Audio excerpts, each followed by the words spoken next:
Depuis des siècles, les sociétés humaines ont désigné des coupables chaque fois qu'elles traversaient des crises. Minorités religieuses, communautés étrangères, populations marginalisées, mais aujourd'hui un phénomène s'est amplifié dans le monde entier, l'islamophobie. Cette haine des musulmans ne connaît plus de frontières. Des discours politiques à la violence dans les rues, en passant par les lois discriminatoires et les préjugés quotidiens, ce poison divise et fragilise nos sociétés. Dans cette vidéo, nous allons comprendre d'où vient cette haine, comment elle s'est imposée et surtout ce que nous pouvons faire ensemble pour la combattre.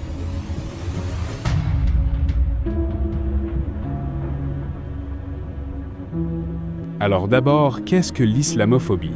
Le terme peut sembler récent, mais la réalité qu'il désigne est ancienne.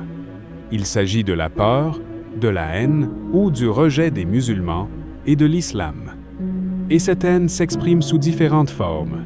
Des insultes dans la rue, des discriminations à l'embauche, des agressions, des lois injustes ou encore des représentations dégradantes dans les médias et le cinéma.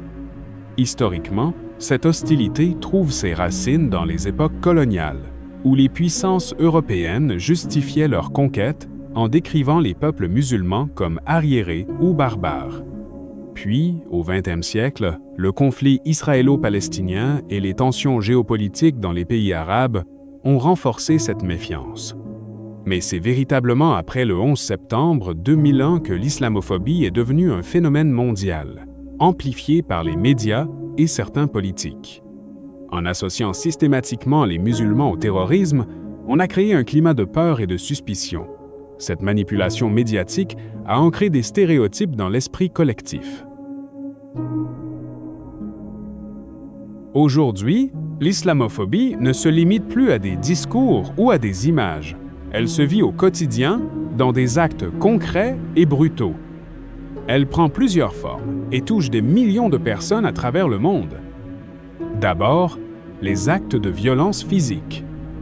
Dans plusieurs pays d'Europe, des mosquées sont incendiées, des femmes voilées sont agressées dans la rue, des hommes pris à partie pour leur barbe ou leur simple prénom à consonance arabe ou musulmane.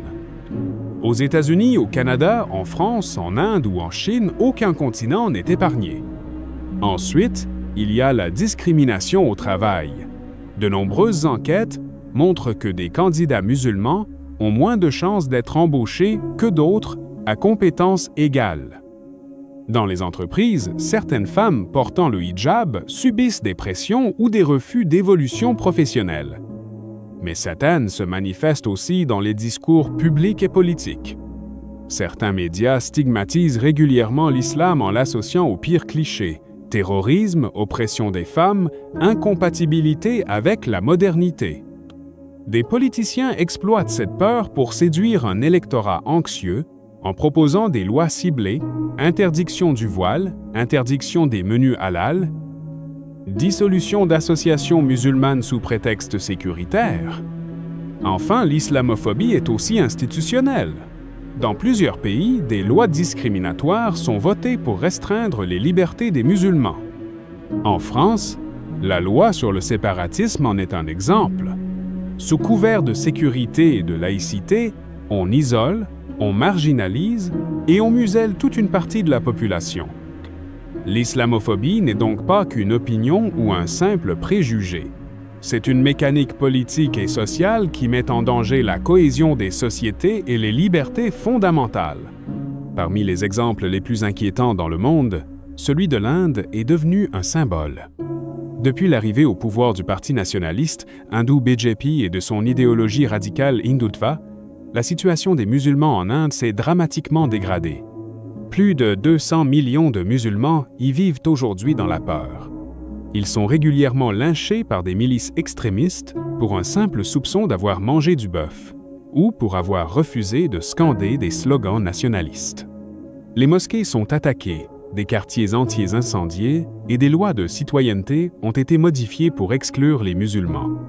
Au Cachemire, territoire à majorité musulmane occupé par l'armée indienne depuis 1947, la situation est encore plus grave. Depuis août 2019, New Delhi a supprimé l'autonomie de la région, coupé les communications, arrêté des milliers de personnes, fermer les médias locaux et imposer un blocus militaire d'une violence extrême. Des rapports de l'ONU et des organisations des droits humains dénoncent des arrestations arbitraires, des tortures, des disparitions et des exécutions extrajudiciaires. Ce qui se passe au Cachemire est une véritable tragédie humaine et un crime contre l'humanité ignoré par la plupart des grandes puissances. Ce silence complice et cette impunité encouragent d'autres régimes à poursuivre les persécutions contre les musulmans sous prétexte de sécurité ou de nationalisme. L'islamophobie ne concerne pas que les musulmans. Elle met en péril la paix sociale et la stabilité des sociétés entières.